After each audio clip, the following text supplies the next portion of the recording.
Hello everyone! Welcome back to our October episode with a special guest today. We are continuing with our second part of meeting our professors for every new student, also for other students that maybe are in a different study and don't know all the professors. This is also really good. So we are really excited to be here. Thank you so much to Professor Georg for being here. Thank you for having me. So we will just start with a few tiny questions. So if you could let us know who you are, where you come from, what do you teach here? Sure. Yeah. Okay, so I'm Georg Jeschke. I teach English at the School of Management. And I've been doing this now for over 10 years. I also am one of the two international coordinators at the School of Management. That means I help our students study abroad. And vice versa, I help students from our partner universities spend a semester at our faculty. I'm from Carinthia, so I was born in Klagenfurt, and I still live there. However, I do have quite a bit of international experience as well. For example, after my studies, I moved to Britain for a couple of years to work there. And and in my job, I also luckily get to meet a lot of international students. So that kind of spices up my life as a local. Let's call it that way. Really awesome. cool. Yeah. We are we enjoy a lot the English classes that we had in the first semester. And with you, I think we had them in the first semester, and we learned also a lot about English and our pronunciation and the elevator pitch. That was really fun to do, actually. So we can maybe ask you, like, what is your unique perspective in teaching? Right. So I think I'm lucky, teaching English, teaching a language. You get to know the people a little bit better.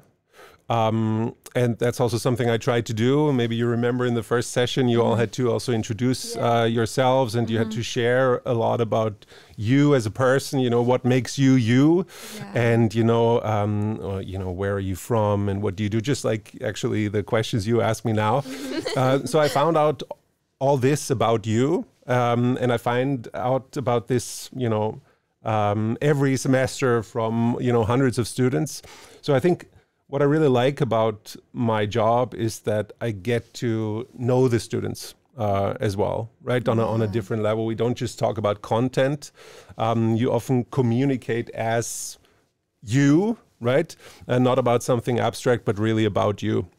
You mentioned the elevator pitch. That's a perfect example where that's something relevant, right? But at the same time, it gives me the opportunity to find out something about my students. And I really like that. I know a lot about my students. They share a lot as well because I share quite a bit, and I think that makes it fun. It is. It does make it really fun. I remember I had to do like 20 takes of the elevator pitch. Yeah. I was like, no, again, I have to do it again. That's true. And it's a stressful experience, I think, for students. And I tell them, and we're aware of that. But I think the cool thing about it is that, you do this now at university when there's not a lot at stake. You might have to do it in 5 years, and there will be a lot at stake, and then what it's like. You've learned something from trying it before, and maybe like a fun story about the elevator pitch. 5 years ago, a former student of mine, he was a part-time public management student, a Corinthian, a local as well. He sent me an email and said he would like to meet up with me. So he came back to campus and we had a coffee. And he told me that he actually landed a job for the OECD in Paris. Wow. And he wanted to thank me for the English classes, but specifically for making him do this elevator pitch, because that's exactly what he had to do when applying for a job in Paris. And he said that, it was perfect to, practice for it in a safe environment. And he feels like this is, part of the reason why his application was successful. That is really, really, really cool. That's great. Yeah. I think this practical teaching that we have here in FA, it's really good because it's not just theory. We don't only just learn theory, we also learn the practical things like this. The elevator pitch is a really good example. And now we have an example of someone who also was helpful, really helpful in practice for him. Right. And I think that's really cool, especially because nowadays it's a lot of the interviews are a lot more dynamic for the jobs, and you need to know more stuff and how to do more things, and also doing videos or elevator pitch is really popular for interviews now, I believe, in the work environment. I mean, I think that's what we've been doing in our English classes, right? It's not a typical English as a foreign language class. Exactly. I mean, I don't know how much we've talked about grammar in your English class. It's probably not that much, right?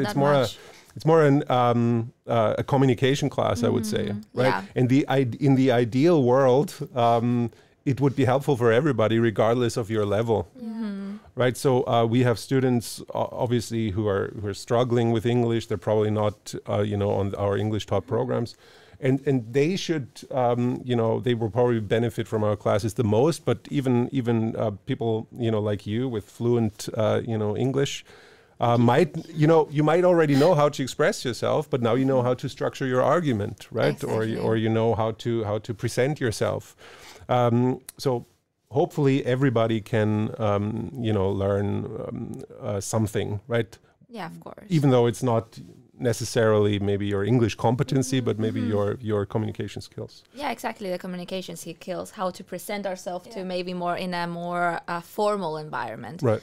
Because we are used to talking with other people in English, true, way more colloquial than maybe in a formal environment. And I think that was also a good teaching, because I remember we had exercises where we had a role in, we were somewhere, a manager or something, and we had to... Exactly, is to introduce yourself in a professional setting. Exactly. But I think also it is really a nice feedback, and it gives you motivation to continue, that you kind of, you're doing it right, and students actually really use it in their everyday life. Yeah, it motivates us that well, right? it motivates us as well, right? So we know that we're on the right track when we get feedback like this, and it's happened quite often over the years that we get emails saying, thanks for teaching me how to behave in business meetings in English, because now I work for Red Bull, and the company language is English, and so on. So we do believe that we've identified relevant communication skills. And hope to help you guys in your careers a little bit. Of course, thank you. So you already told us like a funny story that happened. So we would like now if you could tell our students if an advice to the new students, an advice for them, what to expect, what to do, or Right. You mean in my classes or classes in general, or life outside of university? Yeah. Students, Okay, so I think one thing, when I look back at my time at university, I think there's one regret that I have, and that's the fact that, it was a bigger university, right? Bigger groups and different classes, but I still did not make use of the opportunity to network, right? To build a network, not just among students, but also, with staff and, in our case, with maybe companies that we partner with. So I think that's, it's important what you learn, right? That, whatever, management skills and economics and marketing and, facts. But I think it's equally important to use this time at university to make connections, right? To find friends, but also maybe future contacts, future business partners, future mentors, right, among staff maybe. So I think that's really super important, and I think that we, as a faculty, we also provide you with those networks. So it would be a shame not to make use of them. I think that would be my main advice for your career going forward. In terms of life outside of university, yeah, I think maybe, you know, one thing that I always tell incoming exchange students is that, especially when they're from, I don't know, Mediterranean cultures and, you know, South American, Cuba in your case, if I remember correctly, that Austrians and I guess Central Europeans generally seem a little bit reserved, right? And you can often, you know, take this the wrong way. You can maybe jump to negative conclusions. I remember a conversation I had with a student from Brazil, and he said, you know, what's wrong with me, Mr. Jeschke? You know, I'm in the supermarket and the lady at the till never talks to me. No. And I said, well, you know, she wouldn't talk to me either. And I don't talk to her. Yeah. It's not because, you know, I have no respect for her or the other way around. It's just because I guess people talk less to each other in those kind of settings, right? I mean, I've waited for, you know, hundreds of doctor's appointments in my life, but in the waiting room, maybe I've witnessed like 2 or 3 conversations between people who don't know each other. In other countries, people just talk more, right? Whether, you know, at the bus stop or the waiting room or wherever, at the till. And so, you know, understanding that this is not... It's not about me from an international student's perspective, right? It's not necessarily me, and it's not them either. It's just a cultural difference that I think, you know, being aware of it can be really helpful to give people like a second chance, right? I think that also helps. Right, especially when you're not a local student. Yeah. Of course.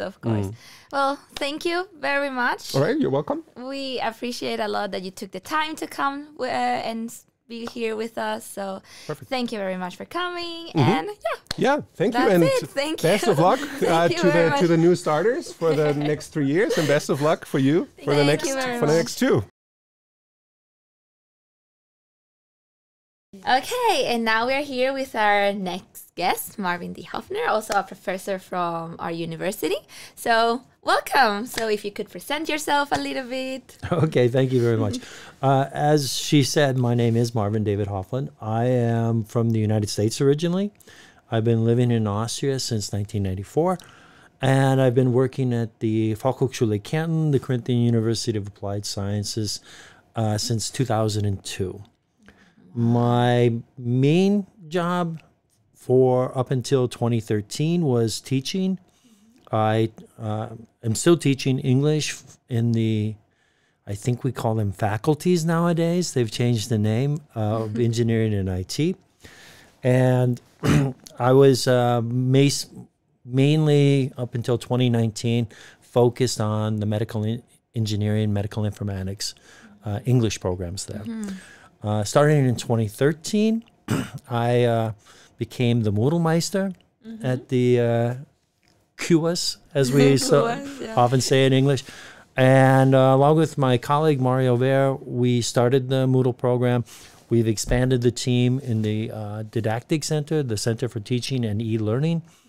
And so if you have any Moodle questions, I'm usually one of the people who might answer those. Yes, I remember that we were presented in the welcome day to the Moodle professor.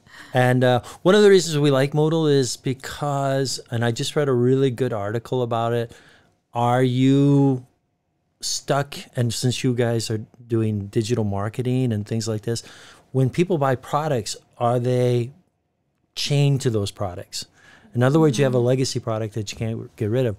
Moodle being open source and being spread throughout the world is continuously being improved. Of course, there's bugs here and there, but for the most part, it is one of those nice platforms that if you do decide to change to something else, not a big deal, but if you decide to stick with it, it also will grow with your organization. So. But enough about the Moodle stuff. No, totally. we might come back to it. Totally fine. So our next question will be, what is your unique perspective in teaching or in life or as a former student? Well, as a language teacher, and what I spent a year in a Austrian gymnasium, higher secondary school.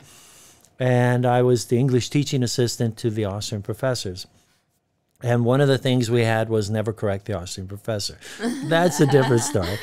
But I always thought it was so odd, just sometimes the fear that the person who lectures can give to the student. Oh, you made a mistake, maybe raising the voice. I don't want to say yelling, but, you know, people would be nervous and there would be things. My perspective on language teaching is more fluency, accuracy will come.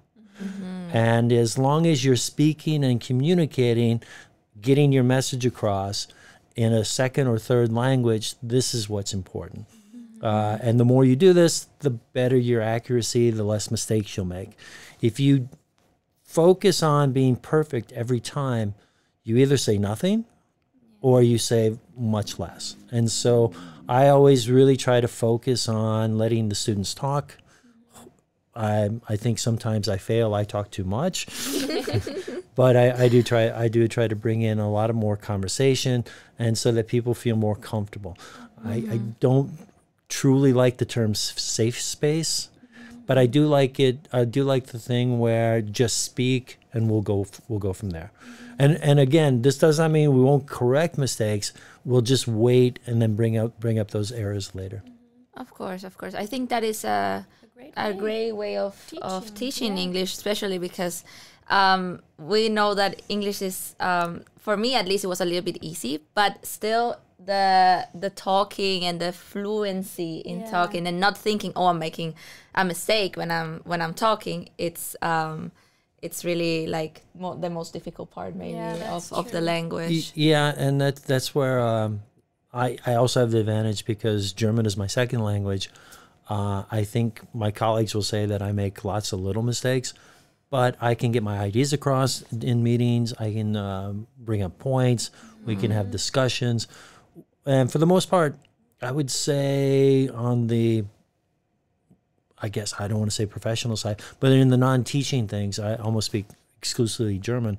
And again, I'm more concentrated on my fluency. And when I write emails, of course, I want to double check and make sure that's accurate there. But speaking, if people don't understand, we've reached a point where they'll just ask me to, okay, I didn't get what you said. And so we can go from there. Yeah. Mm-hmm. German for me is a total different level, though.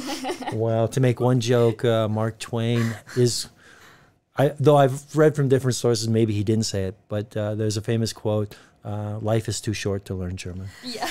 Yeah, I have to admit that I've been living here for 2 years and something, and my level of German is the one of a 2-year-old maybe. But just one tip on German. English for most people is very easy to learn at the beginning. In the beginning, and then you plateau. Mm-hmm. Because then it's like, well, with exception this, exception to that, and then the spellings can be based on the French, where German is such a structured language. That is true. If you understand the rules, and once you get the rules, you plateau at the beginning, and you feel like you're never getting anywhere because you have to remember it's das Auto, der Auto, because or der Wagen, and if you don't know the article, you haven't really learned the word, and that's my biggest because don't tell anyone, but I don't really care that much. Of course, it's a podcast, so it'll go out. So no, it's fine. Learn your articles when you learn your German vocabulary. Of course, sure. So, okay. Thank you. What could be a funny story from teaching that you could tell us, or? Well, with teaching, I've got a few, but I think I'm going to talk about during COVID. Mm-hmm. We were in the e-learning department. We were helping not just our colleagues setting up online Teams meeting, how to set up Moodle courses and things like this. We also had a lot of discussion with students. And I recall talking to a student on a Saturday morning, and she called me up, and she could not get the Internet Explorer to work with her Moodle and Turnitin assignment. And I informed her, well, you have to switch browsers. You have to do it. And she goes, no, I don't want to. And it was just so funny because, I'll just say she was from a non-technical degree program. And she says, I don't need technology. And and I mentioned, well, but don't you see where we're at right now? You and I are using technology to speak because we can't leave our houses. So, and if you go into whatever field you're going to, don't you think you need to know the new technology? So you have to switch browsers. And then she goes, but I don't like them. But I finally convinced her. I said, well, you have two choices. One, you don't graduate because you can't turn in your paper because you have to do it because of basically the general data protection regulations. Students need to click and make sure that they've turned in the the assignment. I mean, we could do it for people in certain exceptions, but in this case, because she didn't want to change browsers, was not one of those exceptions. Okay, definitely. I find that honestly hilarious. Yes. Yeah, no, it's but we have also had colleagues who just actually was not working at the FH, but I was also I was in charge of a website, and a customer called. Why can't she get on the website? She's a very important partner from Germany. Yeah. And I said, can you get on any other websites? And she goes, what do you mean? I said, can you go to like Der Spiegel, which is a German magazine, or something like this? And she goes, well, no. I said, are you connected to the internet? Oh. And then she hung up. Oh. So if you're dealing with customers, you always have to make sure that you stay professional, stay polite, even though you're laughing inside. Yeah. Never laugh at the customer. No. This is bad. I think that's a good advice. And also when you're dealing with your instructors, your professors, your lecturers, maintain that professional courtesy. And I think you'll go your studies will be much more enjoyable. I think most of you have had the experience. Almost all of my colleagues here are very approachable. Just set up appointments, start learning some good business practices, what you'll need in your companies, your future careers, and I think you'll do well. Okay, great. And not just you personally, but for all of the students as well. All the students that are listening to us, that's really good advice for also all the new students that are coming and experiencing their first semester these few weeks. That could be, and I know we're getting close to the time limit. Yeah. Also for those international students, this is where the German is very important. Yeah. Also understand that the Austrian culture, there might be some little, what might not be considered impolite in your culture might be considered very impolite when you deal with someone here. So keep that in mind, keep an open mind, and of course, over whatever refreshments you like, a beer or a cola, you can discuss this and vent a little bit afterwards. But always maintain your composure and try to be as polite as possible. And if you make mistakes, which I've done many times over the years, dealing with little cultural mistakes, just accept them and then move on. So, welcome to our last guest from today. Thank you very much for having the time with us. And if you could introduce yourself and tell us what you teach. Yeah. So okay, welcome. Great. Yeah, Claudia, Nina, thank you so much for this opportunity first. It's great that you're doing this podcast, and thank you heard very that much. It's really 100% student initiative, which I find absolutely wonderful. Thank you. So to introduce myself, my name is Dietmar Sternert. Hi. I'm a professor of international management here at the School of Management, and I'm heading our what we call IBM program, which is the International Business Management Master's program. And before that, been here for I think 16 plus years. Before that, I had a managerial career. So I was leading several market-leading media companies, book publishing companies, newspaper companies, online companies. And I think that still influences my teaching a lot. So I try to, although of course everything is grounded in academic research, I try to be as practice-oriented as possible, always thinking about what does it mean in real life. So I really want to prepare students for the life that I had before also, and of course, for their future as good as I can. And the other thing about me, I think I'm extremely curious person. Yeah, I'm very curious about everything that has to do with people and how they think and how they act and how they interact. And not only from a managerial perspective. So I did, for example, a short course in Harvard on neuroscience just to understand how our brains work. Everything ology is also very interesting for me, from psychology to theology.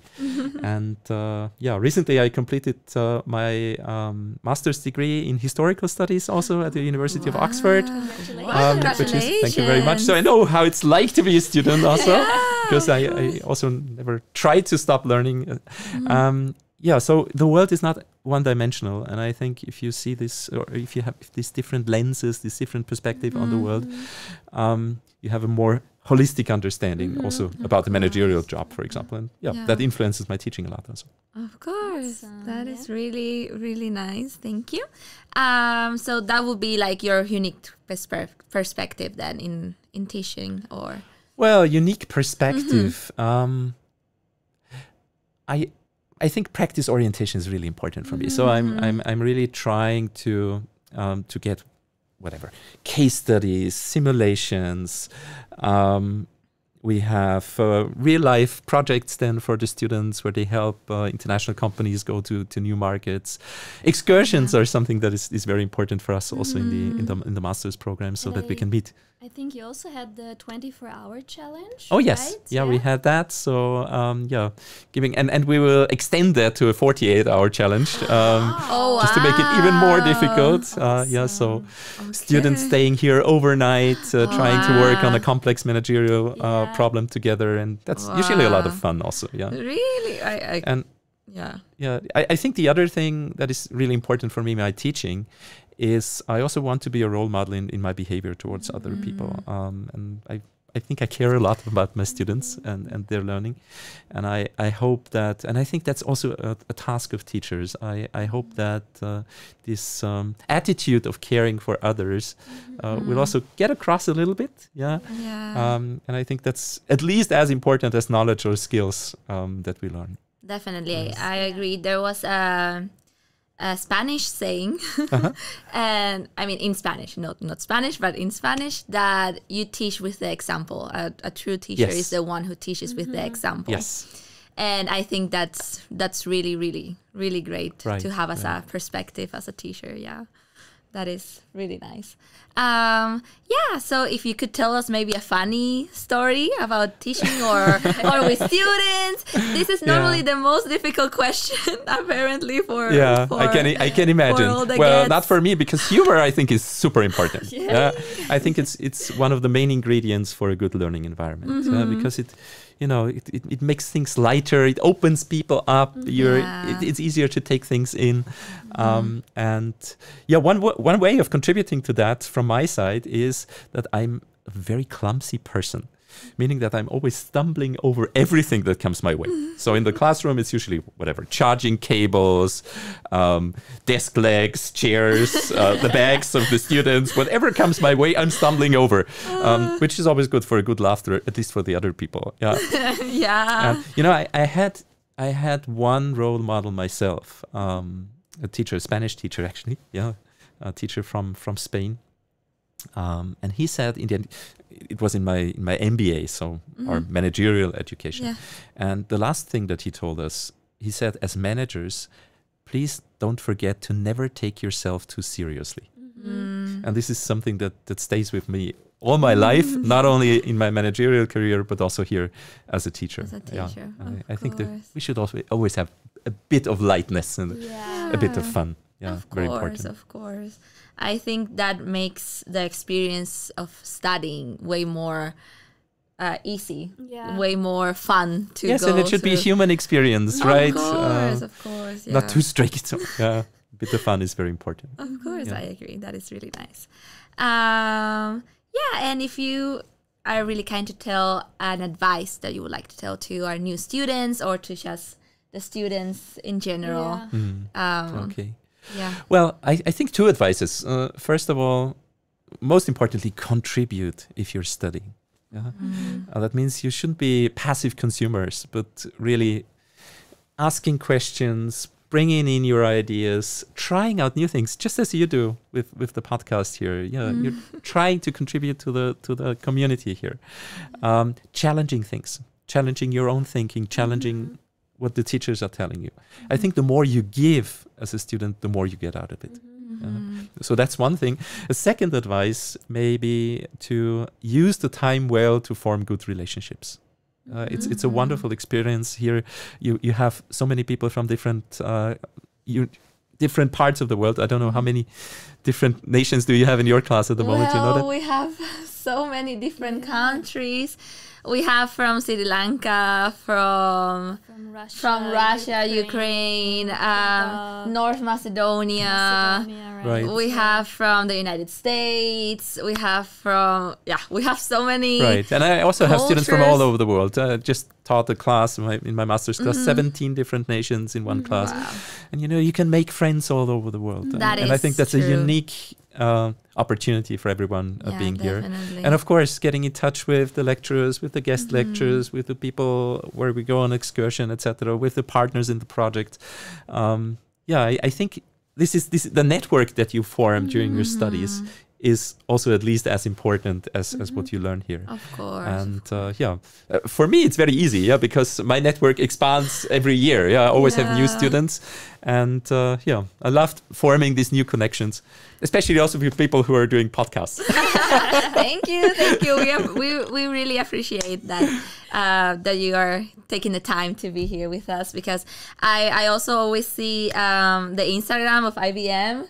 And they are always somewhere traveling and we love to experiencing, do that. Right. And I think that is super cool. I'm like, wow, that is really, That's really, really cool. You said the right word, experience. Studying should be an experience, right? Experience, yeah. Definitely. And I hope it is. For us, it's definitely been an experience so far. Great.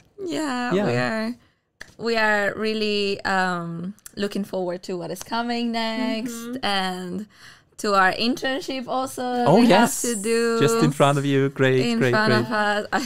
It's still taking a little bit of time. And some other students are also going for a semester abroad. Excellent. Which I think is also for them a really cool experience, I believe. The more you can get out of this whole experience in these few years, the better. Exactly. Great. So stay open as you are. Thank you. And thank you so much for the invitation. No, it's thank been a you great so pleasure. much for coming. It was really a pleasure to have you today here with us. So we will say goodbye now. Yes. It's our final guest. So thank you so much for hearing us, listening to us, looking to us, watching our videos. Thank you very much. And remember to follow us in our Instagram, in the YouTube, and in Spotify also. So also keep in touch with us. And thank you very much. Bye. Bye.